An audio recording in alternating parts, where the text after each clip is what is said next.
Welcome to the Inside Out podcast. I'm your host, JoJo, and this is where we navigate the mess together. That is mental, emotional, and spiritual. Let's get messy.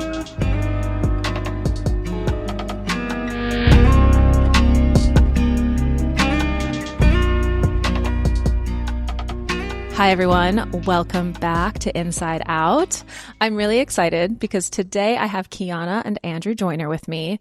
You guys, this is a married therapist and coach duo from Soul Journey and Therapy Coaching Services, and they help couples and individuals find clarity and grow through culturally aligned care.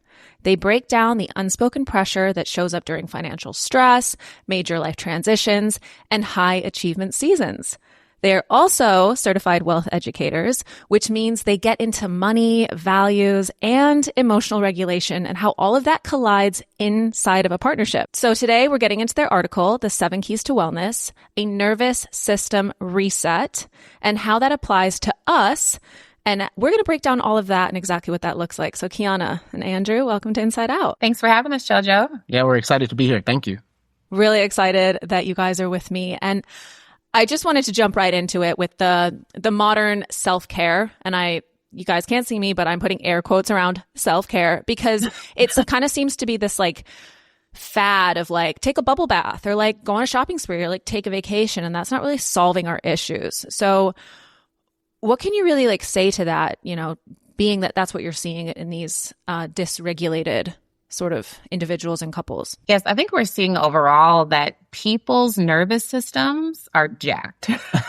They are literally vibrating at high levels. Everyone's just on edge. Everyone's stressed. People don't actually know how to relax. Mm-hmm. So then when they think about self-care, there's this industrialized view of what self-care is. It's so commercialized at this point that you think you have to spend money in order to regulate your nervous system. Mm-hmm. So if money is a barrier, well, I guess you're screwed. You know, and just people find themselves in this never-ending cycle of finding peace from an external source rather than looking inward. Mm-hmm. Yeah. Yeah, I think that's a really good way to put it, Kiana.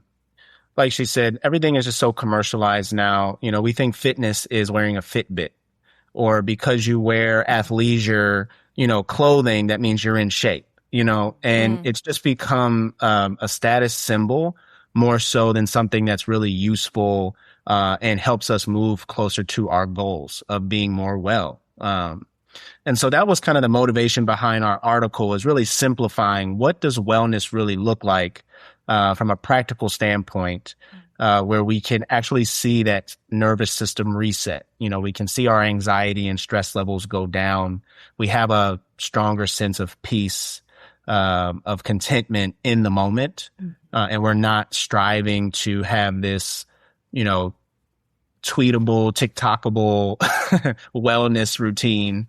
And it's just something that is basic, clear, concise, but effective.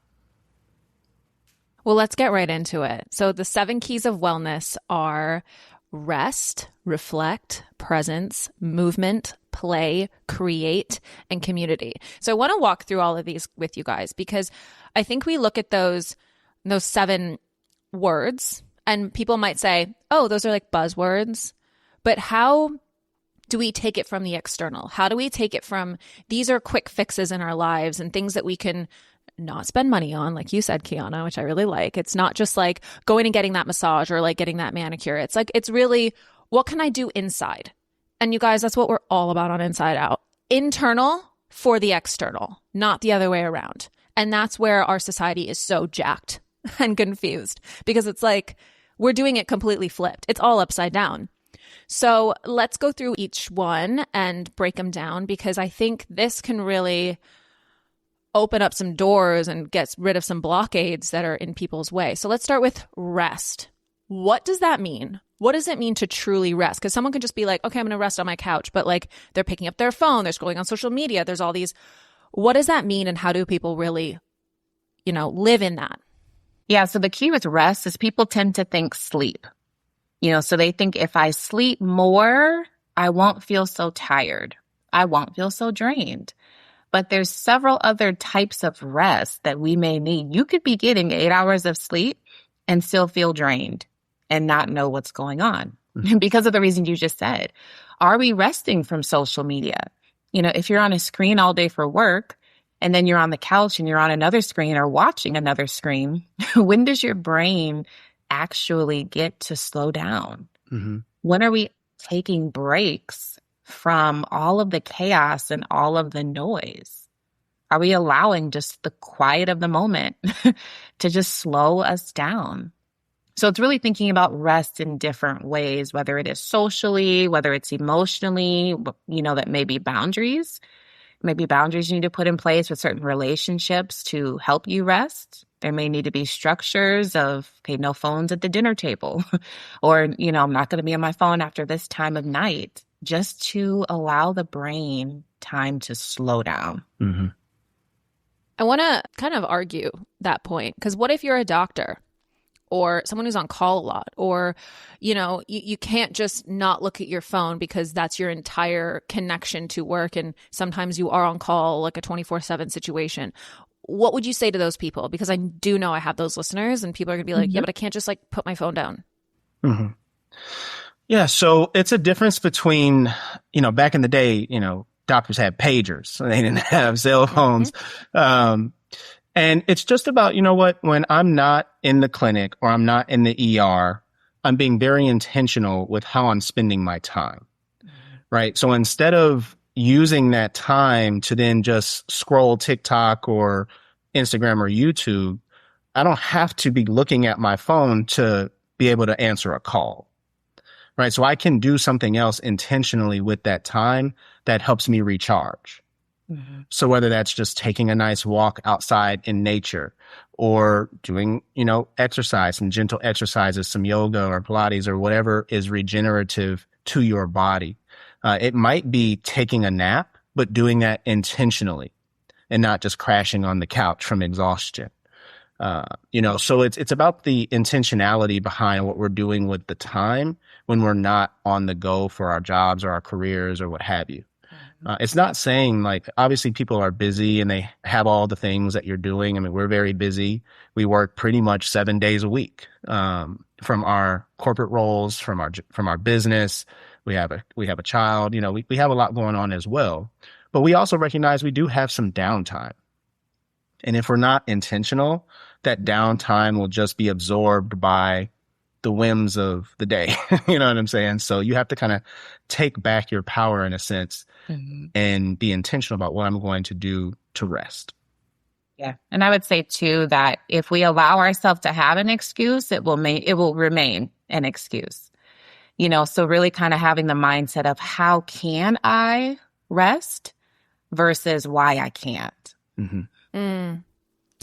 Yeah, I really like what you said there, because I think, we as a society nowadays start to see, oh, there's not enough hours in the day. All these people are doing X, Y, and Z. I need to do more. And then there's the burnout. And it's not intentional. It's because it's a rat race. It's because it's like this game of ketchup and mustard. It doesn't stop. So let's get into the next one, which is reflect. We need to reflect on our own lives and actually get honest with ourselves and be like, well, okay, if I can't rest, why is that? And maybe go a step deeper and to really reflect. What are your tips and keys to this aspect? Yeah, reflection is one of those ones that, people don't really talk about very often, but is definitely critical in how human beings learn. We often learn through reflecting, and observing the results that we've gotten. So taking that time, again, being intentional about it, and you'll hear that word a lot, intentionality, whether that's through meditation practice or journaling practice, or again, you can combine some of these things, right? So if you're taking a walk to help you rest and decompress, you can also use that time to reflect and just kind of think about things in a more non-judgmental observer perspective. Totally. Right? It's not just reflecting in anxiety or reflecting in judgment. It's more just allowing those golden nuggets from our experience to really settle in. and understand, okay, I did this and maybe I need to pivot over here just a little bit. Or what is the meaning of the work that I'm doing? What is the meaning behind all this busyness that I see in my life? Am I actually moving closer towards my goals and what I want to achieve? Or am I just doing busy work? You know what I'm saying? So the reflection is really important. Again, it gives us that opportunity to really slow down, review our lives, review our journey. Are we on the right path? Do I need to pivot? Do I need to drop something? Do I need to add something? And you can do that through whatever practice resonates with you, whether that's prayer, meditation, journaling, what have you. Mm-hmm. Yeah, I would add too that many times people just do things and don't even know why they're doing it. We're just kind of stuck in this autopilot. Why do you raise your voice when you get upset? Why is that a default for you? Or why are you doing the work you're doing? Why did you pick that job? Why do you have that routine? And many times people don't actually think about why they're doing what they're doing. They're just robots. Yeah. You're just trapped in the, like you said, in the rat race. Yeah. Just on the hamster wheel. Totally. Right? Yep. And until we actually reflect on, well, why am I doing what I'm doing? Can I do something different? That's the value of being human beings, that we have the choice to pivot. We have the choice to do something different. We don't just have to live off of instinct. But if we're not taking time to reflect, we will get stuck in that cycle. Yeah. I know I have a lot of listeners who want these changes to happen. And some of the feedback that I've gotten is like, okay, well, like meditation and journaling, like I don't really identify with that. And I wanted to share something that I was watching a reality TV show the other day. I just had it on the background. I was cooking and it was a dating show and they don't have any of their devices, their phones, but they're given journals and they're able to like write a lot and really reflect. And it was so unnatural for a lot of these people. But in hindsight and looking back, it was like they were really able to uncover certain patterns and behaviors and why I do this and why I, put blame on her or that partnership or whatever. And it does feel very unnatural when you start doing something that you're not used to, whether that is meditation or journal. And I'm going to use journaling as the point here because I got into journaling a while ago and it was so weird in the beginning, so weird.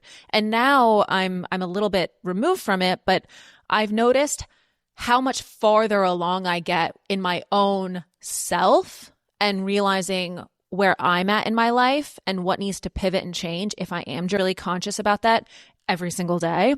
Like pick and choose how much you really want to do it. But now that I'm not doing it as much, I'm really seeing, whoa, like I'm not as conscious. I'm not as intentional. I'm not as, wait, why is this happening? It is just like the monotony. And the more I like step back and I'm like, hang on. Yeah, I'm going to like brain dump everything onto a page. But if you do that, you really start to see the wirings. And if you're not judgmental with yourself and you're like, I'm going to write down everything I'm thinking. No one's going to read this. Burn it one day if you need to. But you do start to uncover it. So I really want to double click on that because like this dating show and like just my personal experience and what Kiana and Andrew are saying, it really will help you uncover things that like are subconscious because you start to see them in patterns, the same things coming up and you're like, oh, but it doesn't happen consciously because we can go through every single day, be sitting and doing the same thing. And then you're just like, wait a second, how am I here? What am I? And it's just like, it doesn't make sense. And then you forget little tiny things along the way. But if you're really conscious in those moments, you start to see the deeper layers. Yes, absolutely. And exactly what you're explaining is why we published our own journal called Take the Step. Yes. Take the Step, a journal to propel you towards real change. Because to your point, a lot of people don't even know where to start when it comes to journaling. They end up just like you said, mind dumping, but then sometimes don't even know how to pick up the pieces after that. Well, how do I get to a solution? So our journal entries, for every journal entry, there's a 6-step process to get you from what is the problem, what are my thoughts and feelings about it, to what's one step that I'm going to take to actually make some progress. So that's why we created that as an avenue to help people reflect. And it takes the pressure off of having to do it perfect or not knowing where to start, feeling like I'm going to just overthink if I write something down. And it just gives you a clear process for every entry, how to do it, and all of that as well. I love that. Thank you for sharing that. You guys, that's going to be linked in the show notes. So if you need to get that journal, you need to start somewhere, take the step. Absolutely. So the next one's presence. Yeah. So this one is really about shifting from the doing to the being. It really doesn't matter what we are doing. It's how we are doing it, right? Are we doing it from this place of, I'm living in the future, or I'm living in the past, or I'm worried about this thing over here, I'm worried about this thing over there, versus just being in the present moment, being where your feet are, right? And just experiencing this, whatever this is, wherever you find yourself, is experiencing it fully. And so you could be doing the dishes, and you can do it from a place of presence, right? You could be folding the laundry, doing it from a place of presence. Being here, feeling the fabric in your hands as you're folding your towels, right? You could be in the garden, just enjoying the scenery, seeing the plants, seeing the animals, hearing the sounds, smelling the smells, engaging your senses in the here and now, right? And that brings just such a sense of well-being and peace and serenity into a very busy life. Because what we learn and discover and see in ourselves is we spend so much time being anxious about the future, right? Or being regretful and depressed about the past, and we rarely spend a lot of time in the here and now. So taking that time to just be present, be where you are, be where your feet are. And it really just helps bring us a sense of well-being into our lives. And it's so important because we do, like you said, the rat race, the social media, the society just makes you feel like you have to just stay on the go. I'm always chasing something. Right. But in the here and now, everything's okay. All is well. All is well in the here and now, right? My needs are met in this present moment. And so spending as much time in the present moment as you can bring some wellness to your life. I mean, we're human beings. We're not human doings. And I think we get so caught up in do, go, go. And I like what you said. Just be here, be where your feet are. Yeah, nothing to add to that. That was spot on. Yeah. Spot on. Yeah. So the next one that you guys talk about is movement. Yes. If you think about our society, especially the Western society, we are very sedentary as a people. We are at desks. We're not walking a whole lot. We have vehicles to take us where we want to be, even if it's just around the corner to the grocery store, right? We don't move as much as we used to. And we know that stress is the number one cause of disease. So we need to be more intentional about releasing that pressure that gets built up in the body. Trauma gets stuck in the body. Stress gets stuck in the body. And if we're not intentional about moving in some way, that energy has nowhere to go but to turn into sickness and disease. So when we think about wellness, not forgetting about how our body is connected to every single thing and not siloing the different parts of ourselves either. So movement can look like a simple walk. It can be moving in place.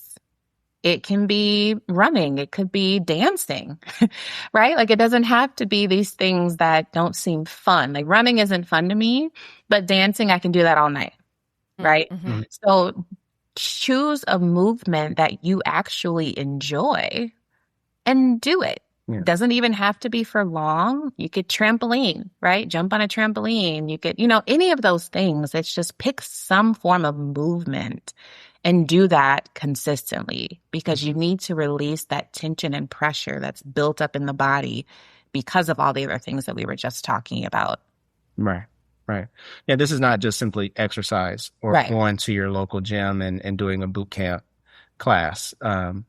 Those things are fine and good and have their place, but they also can be very stress inducing as well. Mm-hmm. And the point here is, how do we reduce our stress, right? Not in cause more stress. So, if it is something just very gentle, if you like yoga, it's fine. If you like, Tai Chi or what, it doesn't really matter what the modality is, as long as it feels natural to you, something that you personally enjoy, and comes easy. Again, don't do something that's crazy difficult that, my body doesn't fit in those postures. Then don't do it.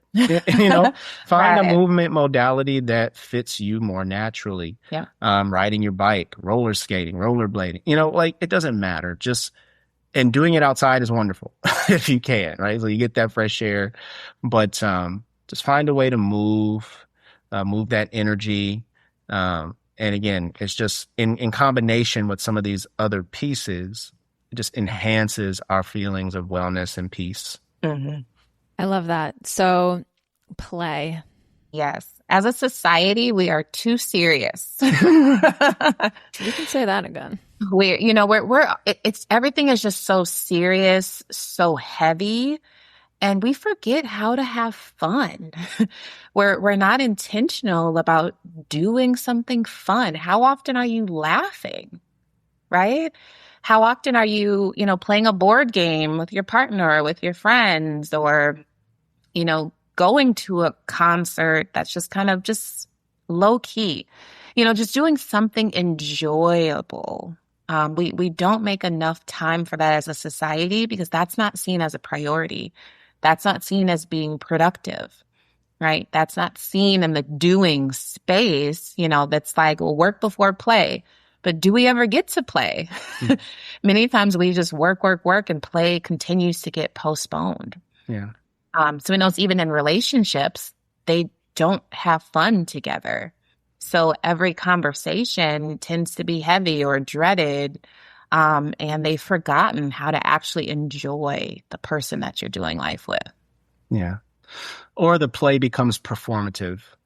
In our social media world, if you are at the concert, it's about posting it on TikTok, posting it on Instagram. You got to take 100 photos and all these kinds of things, and you can't just enjoy the moment.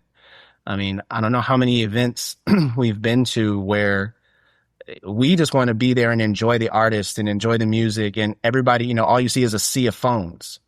You know what I'm saying? And everybody's experiencing this live event through a 2-dimensional medium of a screen.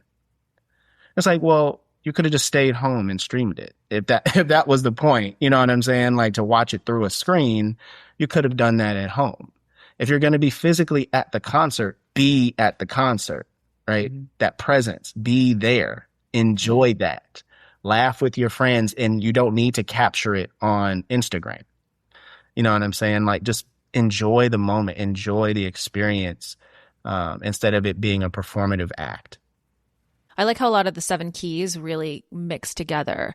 And the concept of play is really fascinating, because when you said that, like, people don't laugh and that couples aren't having fun together, you guys, what is the point then? Like, what is the point of life? Are you working to live, or are you living to work? Pick which one you are, because otherwise your life, I mean, you get one theoretically, depending on what you believe. Right. Yeah. But I just want to, highlight something, because as Kiana mentioned, the foundational parts of our lives, even if it doesn't look like it's productivity and the ability for our bodies to continue what they're meant to be doing here in this world, you need to rest. You need to play. You need to laugh, because then what is there? You can't enjoy or build or do any of the other things in your life if you don't rest. You can't get up and work. If you don't have fun, you can't navigate life with ease when the stressful times come. Otherwise, you're just going to be a rocket ready to explode. Like, that's just no. So play is not is not optional. Yeah. Mm-hmm. That's good. Yeah. Mm-hmm. Yeah. I mean, our society is plagued with these societal diseases, high blood pressure, heart disease, hypertension, right? And the list goes on all the things that we're overly medicated for. And most of it, as Kiana mentioned, is directly tied to our stress, right? So we're not doing these simple things, but we'll go pop a pill or we'll take 10 pills, because when you start going down that medication road, you don't just get one. You get the one, and then you have the one to manage the symptoms of the first, and then you have the third to manage the symptoms of the second. You know what I'm saying? And then you got the one for your sleep because those other ones cause insomnia. You know what I'm saying? And it's just like this never ending battle. Yeah. And every day you have this series of pills you have to take to manage stress, right? When there is an alternative path. I'm not saying don't take your medications, but there is an alternative path that you can explore, right? That naturally resets that nervous system, naturally brings down your anxiety, naturally brings down, that your shoulders are always up here. Everybody's wondering because they're so tense and so tight. Mm-hmm. Because there's just so much is on our minds. We don't actually just let it go. Mm-hmm. Just play, just enjoy yourself. Just be. Just be. Just like children. Children are so free, unencumbered by the concerns of the world. And you wonder why you have such a great time when you're going to hang out with, your friends' kids or your nieces, your nephews, or like it's just like, no wonder your body looks forward to that. Yeah. Because it's like, yeah, breath of fresh air, just like Yeah. watching life through a child's eyes and then realizing, I can do that too. Yeah. Like they are just not concerned if their clothes aren't matching, if they're all wrinkled, if their shoes are untied, if they got snot coming down their nose. None of this bothers them. They just go and run and play and laugh and fall over and get back up and keep going, and we teach them to be self-conscious. We teach them to be concerned about these things, because it doesn't fit in, society. You can't have a runny nose. You can't have, wrinkled clothes. You can't have your shoes untied. And so they start to become more and more self-conscious, and it's judgmental self-consciousness. Totally. Right. They have to be prim and proper and pressed all the time. And then we adopt that and bring that into our adult lives. Mm-hmm. So now we're never actually our authentic selves. We're a mask. We're just, trying to replicate this ideal that society says you're supposed to be. Right. So we never actually give ourselves the time to take off the mask, right? Off the makeup and just be our natural selves in the world and enjoy it. Mm-hmm. Now, I'm not telling y'all to be walking around, with a snotty nose, okay? Keep your nose clean. But but you understand what I mean, right? Like, we don't really get that time to just be and relax and not try to impress someone all the time. Yeah, even if you invite a friend over, what was all the cleaning that you did before they came? And this has to look a certain way, and it's not even something that's enjoyable. Mm-hmm. So you don't want to have people over. It's easier to just do you, and it just, that cycle just continues. So yeah, that's a really important one that does get undervalued in our society. Yeah, because when you're playing, you're not concerned about it, Yeah. You look. Yeah, you're just doing the thing and then having a good time about it, laughing at yourself and just, Encourage it. Get messy. Yeah. Pun intended. Exactly. The next one is create. Let's break that one open. So we are creative beings as well. If you think about our society, anything that's not nature was created by someone. We think about every invention, everything you see, someone had an idea for that. And we thrive in being able to allow those creative juices to flow in some way. It gives us a sense of purpose. It gives us a sense of meaning when you can see the result of something that you did. There's a dopamine that gets released, the reward of seeing what you accomplished, what you created. And that can look a lot of different ways. It can be cooking. You know, you created a dish and you see the result of that and the satisfaction that comes from that. Andrew mentioned gardening, you know, to know that you planted that seed and you cultivated it and you're witnessing the result of that. For some people, it's music. For even you, JoJo, podcasts. You know, you're creating podcast. That's an outlet for you in that space. So it can look so many different ways, coloring, so many different options. But as a people, there's a drive and fulfillment that we gain when we're able to create and be in that space where, again, it's letting that guard down and allowing another side of you to come out. Yeah. And I think sometimes this word can be a little intimidating for folks if they don't feel like they are naturally, quote unquote, creative. Yeah. If Totally. they can't draw or they don't write poetry or, you know, things like that, they think they're not creative. And I think we can expand our horizons a little bit on that, right? One person's chore can be another person's creative outlet, right? So for one, cutting the grass is just a Saturday chore. But for another, it's his hobby. It's how they express their creativity, you know, making sure they have the lines all perfect and their grass is, you know, beautiful and they have all the right color and all of this kind of thing.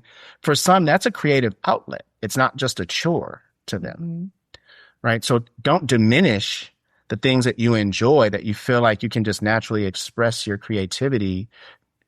Again, it doesn't have to be drawing and poetry and all these kinds of things.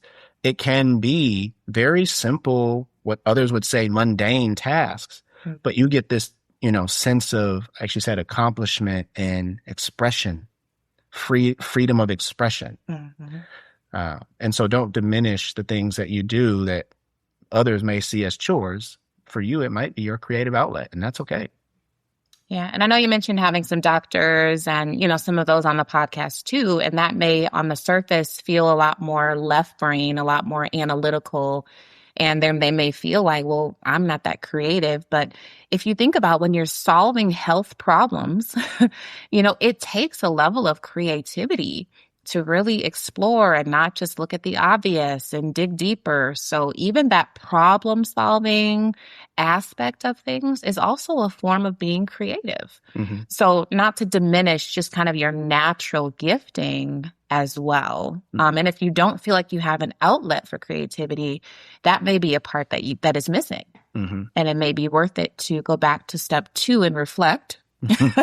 And, you know, and really consider, well, what do I enjoy? What did I enjoy before that I'm just not doing anymore because I felt like I didn't have time? Also. That's a really good point. Yeah. A lot of people will be like, well, I'm not creative. It's like, no, you are. You just got to tap in and figure out what that looks like in your life. And I like that you brought up the doctor point because problem solving is creativity. Oh, yeah. And that's, you know, people negate it as a, well, it's not a drawing or a painting or making music. And it's like, okay, well, it doesn't need to be. You're your own individual and you can figure out what that looks like for you. Let's talk about community. Yeah, so community just recognizes that we're social beings, we're social creatures. You know, again, we're not in this world alone. We get so much of our feedback, fulfillment, our learning, our growth through other people. You know, like none of us would be here literally without at least one relationship, you know, with our mothers and with our fathers. That's the first kind of community that we enter into is our family unit. And then that extends and expands out to, you know, extended family members, community members, friends, you know, and things like that. And it's really that being in service to others and being around others that gives our life that sense of meaning and purpose and how we express ourselves. Even in a lot of these doings that we're talking about, most of it is for the sake of other people. You know, whether you're trying to impress them, whether you're trying to serve them, whether you're trying to sell something to them, whatever it is, right? It's still about the other. So now it's like, okay, well, how do we reclaim that relationship to be something that's more nourishing to us? And not, again, that I have to kind of impress, perform in front of you. Yeah. So finding that community that aligns with who you are, again, that natural fit. It can be around a common interest. It could be, a spiritual community. It could be your online podcast community. It doesn't matter what it is. It's just something where you feel, again, you can express some of these other 7 keys with them authentically. Right? I have my guard up in this space. I can be more free. I can play. I can move. I can be present. I can, you know what I'm saying? I can just relax. Yeah, no, it's an excellent point. And I think most of us are aware that there is a loneliness epidemic happening. We're more connected than we've ever been with social media. However, we're also more lonely than we've ever been. And just realizing that, hey, something is wrong with that. What about our lifestyle? What about our routines are perpetuating that reality? What are you willing to do differently if you don't like the way that things are going? I know a lot of people do find it difficult the older you get to make friends because everyone is so stuck in their, routine and focused on their own lives and their own doings that they can't even respond to a text message. You have to wait a whole week. You have to schedule a phone call just to be able to talk to someone sometimes. And all of that can just be really daunting. But again, it goes back to that intentionality. If there are friendships that you have, are we cultivating those? Or are we saying, well, the phone works 2 ways and, Guilty. and just waiting for them to be the one to reach out. And then that pure friendship just ends up falling off because we didn't cultivate it. Right? So how intentional are we being about building our community, getting out of your comfort zone? There's all kinds of things out there, all kinds of events and activities, and even virtually as well. But are we seeking that? And if we're not, that may be part of the problem. Yeah. I want to tie it back to the fact that we're so much in the 2D screen. And community can be, an online community, an Instagram, a Facebook, a whatever you are in. But that is going to perpetuate that loneliness epidemic because there's not that connection. If you look around and you're just, walking down the street, the amount of people who have their face in their phone. And then there was a funny, I don't know if it was like a drawing or a sketch or a meme that someone sent me, but it was basically like, if you put the people who are looking at their phones like this, just head down, phone in their hand, and put it back 100 years ago, it's like, what the heck are you doing? The world's out here. It's not in your hand, under your nose. And no wonder we're so disconnected from community. We're disconnected from people because we think connection or speaking to someone is a text. Yeah. It's not, you guys. Talking to someone is not texting someone. That is not talking. That is texting. Yeah. What? Like talking and even like FaceTime is getting it's getting replaced, or physical touch or face to face is getting replaced by FaceTime. That's not the same as like true connection. I understand that is sometimes the only modality that we have, but are you replacing that constantly in your life and calling that community? Right. What is your community that's outside of your phone screen, your computer screen, the 4 walls? Think bigger. Yeah. And think more, I don't know, old school. Yeah. Yeah. Let the old school be new school again, huh? Yeah, for real. Yeah. I think, and some of these tools can help facilitate, connection and community. Definitely. You can still use the digital platform, but then help it be a means to an end of connecting in person, right? So you can use the 2D to help enhance the 3D. So and that's all it should be. Right, right. So if you have an online community, schedule a meetup, schedule a time for us to get together. Let's go to a coffee shop. Let's go to a park. Let's, meet at so-and-so's house. Let's travel together. One of my college classmates, she used to play World of Warcraft. If you guys remember that game. And she would skip class and everything to play this game.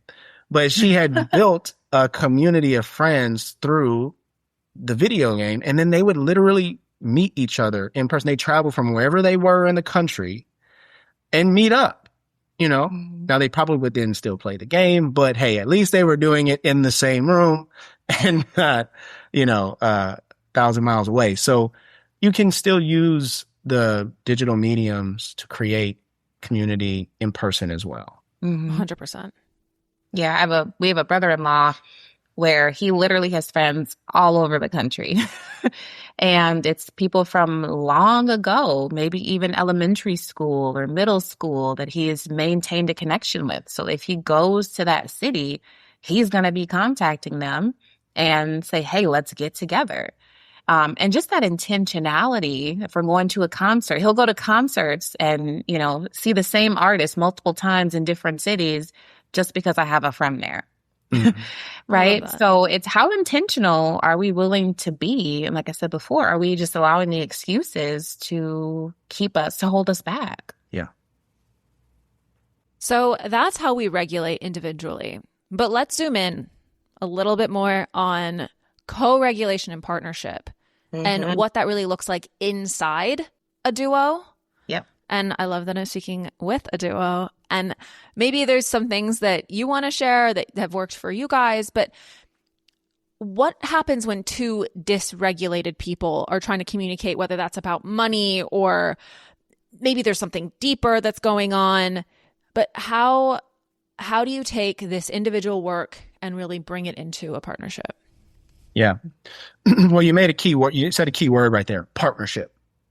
Not everyone who's in a relationship have proactively said, we want a partnership. Oh, wait, first let's unpack that. Yeah. Yeah. So a lot of clients that we work with, they're actually not partners. They're two individuals trying to play out what they think marriage looks like. So they may have fallen in love or they may have had some attraction or things like that. And that's what brought them together. But they weren't intentional about designing what should our lives look like together as a true partnership. It's, I have my way, you have your way, and we're just playing tug of war to see who will win out in any given situation. Whose perspective is going to win today? And so there's a lot of competition that ends up playing itself out in marriages. So we're not partners, we're actually adversaries. And I have to fight you to get my way or to get you to see it my way.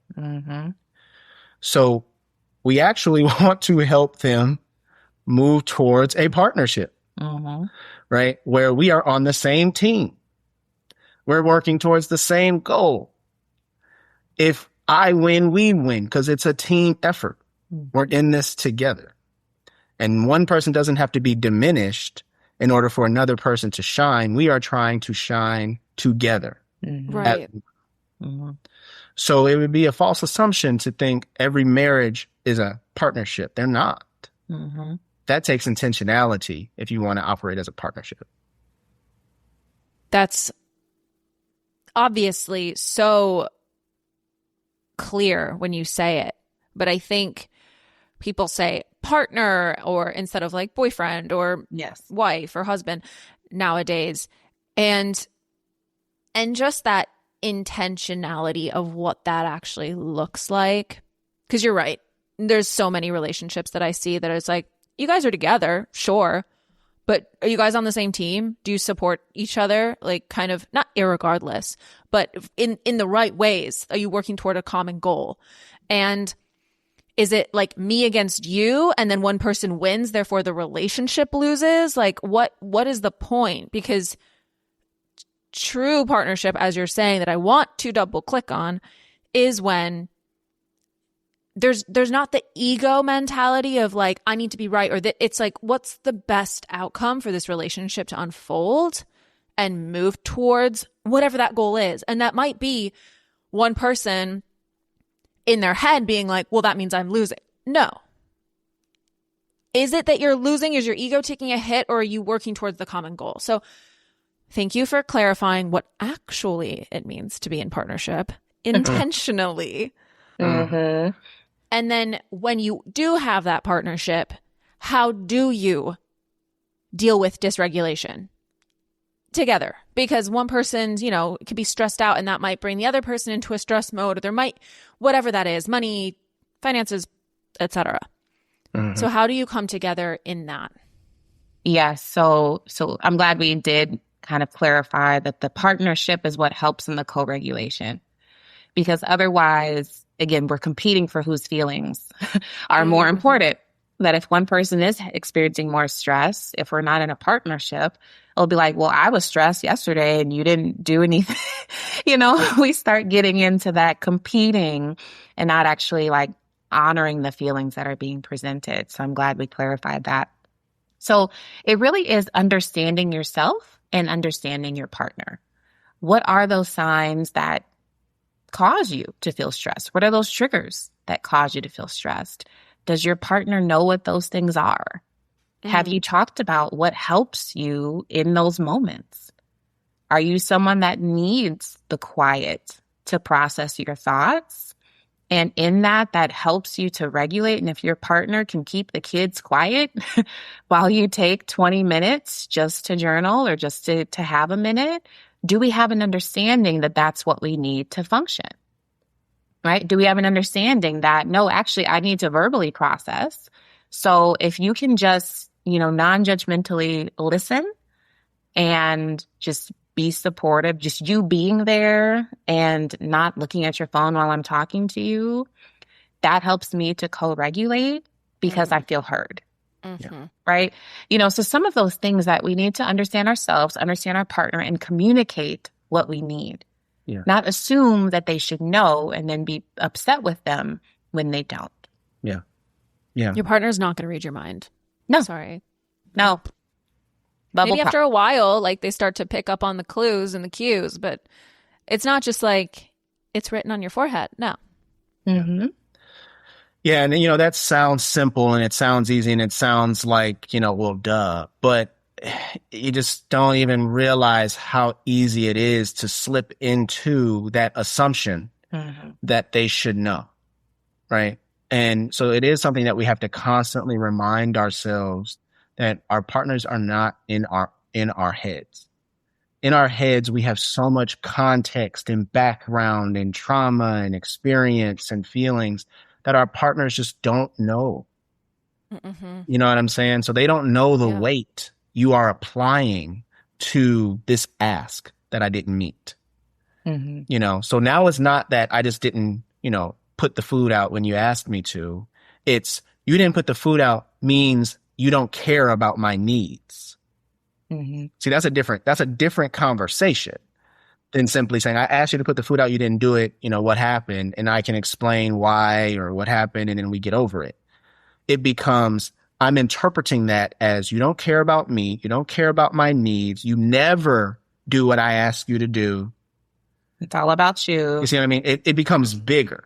It becomes much bigger because of all the context and weight that we've applied to this experience. And so this is where Kiana is saying, like, you have to know yourself, and then we have to proactively learn our partners, learn what is meaningful to them. How do they interpret care? And love. Because it does look differently for each person. We're not just talking about the love languages, quote unquote. We're talking about even deeper. What are my expectations? How are those expectations formed? Do they actually match this dynamic or not? Right. So the love languages is cool, and I'm not poo-pooing them in any way, but it goes deeper than just simply a word of affirmation or physical touch. Right. It goes to our interpretations of that, our past experiences of those things.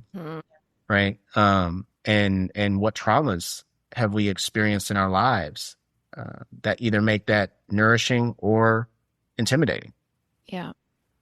So it can get really deep really quickly. But this is where that intentionality comes in on the front end as you're planning to be with someone. If you want to be with someone long term, having these meaningful conversations when you do have that downtime, right? That builds that emotional connection when you can be vulnerable with another person and share some of your aspirations, some of your fears, some of your apprehensions, in a safe space where you both are mutually sharing and learning right? And Yeah. nourishing one another. Mm-hmm. And one thing I'll add, JoJo, as well, I think we don't talk about it enough, is how do we reconcile? And that's a part of co-regulation as well. That what do you need after there's been maybe a heated discussion? What do you need to be okay? Do you even know that? Right? Many times we haven't done the reflection, done the sitting in the stillness to really realize what actually helps me feel safe emotionally, what helps me feel okay, where this continues to feel like a partnership. And we've had those conversations. And for me, if we don't hug, if there's not some sort of touch after we've had an argument, I'm not okay. And I will not be okay. So, but I've had to communicate that. He's had to learn me so that in those moments, we can initiate that and just have that closure. You know, so things like that are just really important. Otherwise, the wounds stay open and we don't actually heal, and that partner doesn't feel safe. Yeah. And that goes back to how we show up in the world, right? She's definitely more on the, right brain side of things, the feeling and sensing side, and I'm more on the analytical side. So we can resolve a conflict, and as long as we got to the right solution, I'm good, right? Like the the equation is now balanced out, so I'm okay. But for her, that physical distance still means emotional distance. So that's why the hug is important, or the touch, because it closes the gap, not just physically, but emotionally. It creates that sense of closure. Right. Where for me, it's not my go-to, so I'm not going to automatically just hug and kiss right after an argument. So again, these smaller nuances is what you learn about your partner over time. And you have to be open to share these kinds of things with them and be vulnerable. Or you can't grow closer together. Yeah.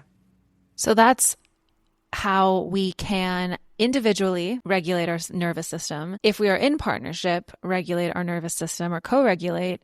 And even if you're in a partnership, or you are single, or in a relationship, you want it to be a partnership, whatever that looks like, going through these 7 keys to really understand yourself can really, really make a huge difference. So I encourage you to, think about this really this week, in order to just keep yourself on a healthy sort of baseline, rather than, having all these like cortisol spikes and kind of just feeling like, in the rat race. And I want to ask you guys, are there any like micro practices that either couples or individuals can really practice this week, either in the 7 keys or just mindfully be intentional of, or anything that you can sort of impart? Yeah, I would say, regardless of the 7 keys, it's really about bringing more intentional awareness to your daily life, right? So whether you're, like I said, doing chores around the house, or you're at work, or you're in the car, you're in the shower, wherever you are, making that an opportunity to be present, right? Beautiful. Maybe using that opportunity to reflect, to align your priorities with what you really want. Ask yourself that question.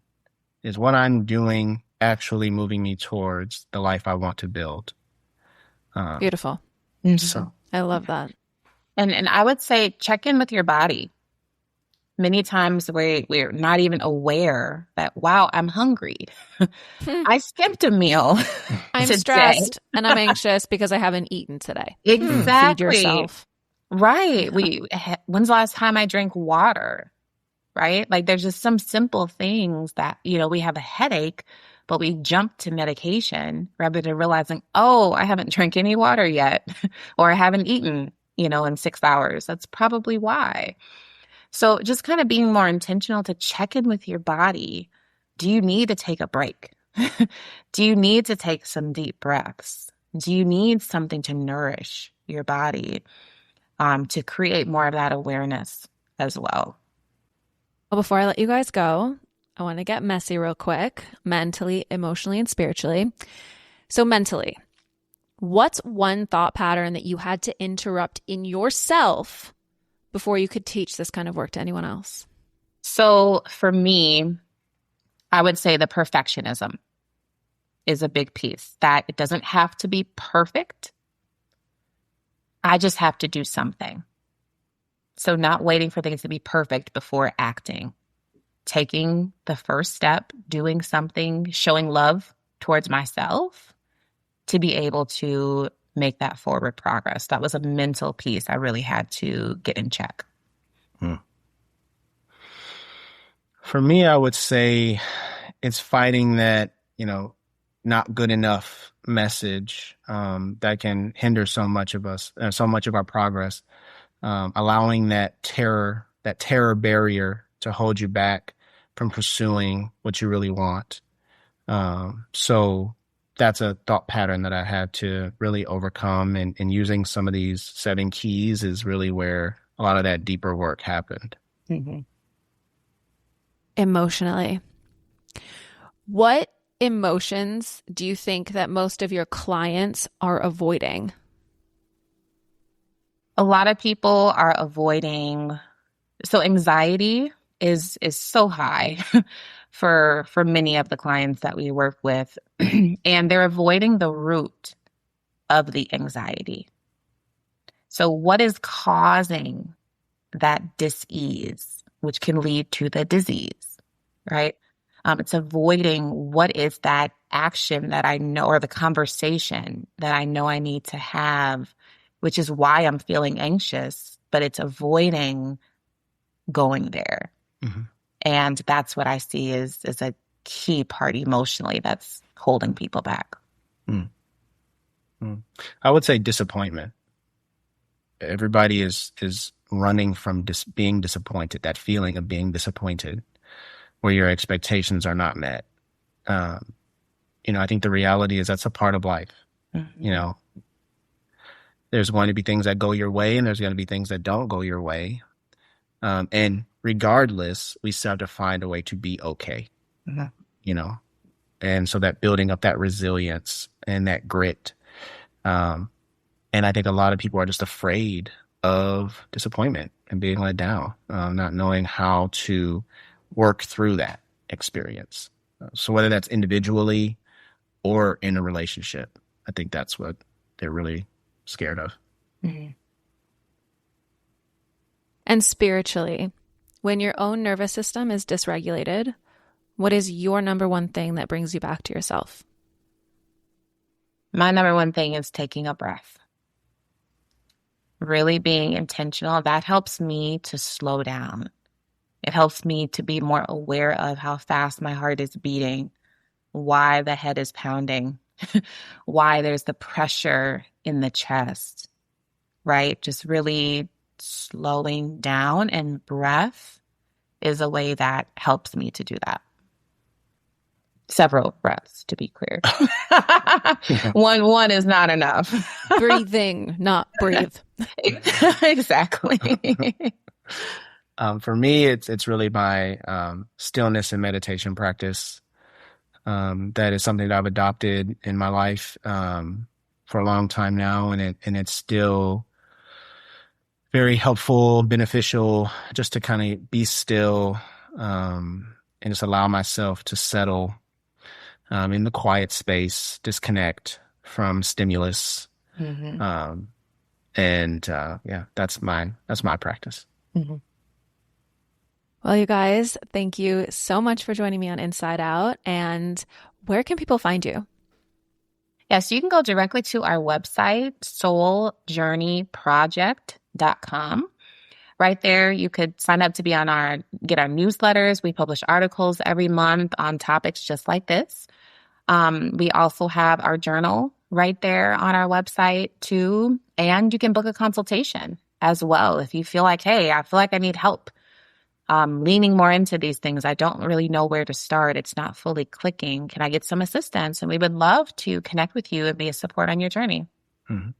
Yeah. If social media is your thing, you can also reach us on Instagram or Facebook at Soul Journey Project. And you guys, this will all be linked in the show notes. And you guys know where to find me at _insideout.podcast. If this resonated with you, I want you to take a minute, take a deep breath, and think about someone that you know needs to hear this, and then send it to them. And with that, you guys, have a great week. I'll see you guys all next Wednesday. Have a great week. Bye.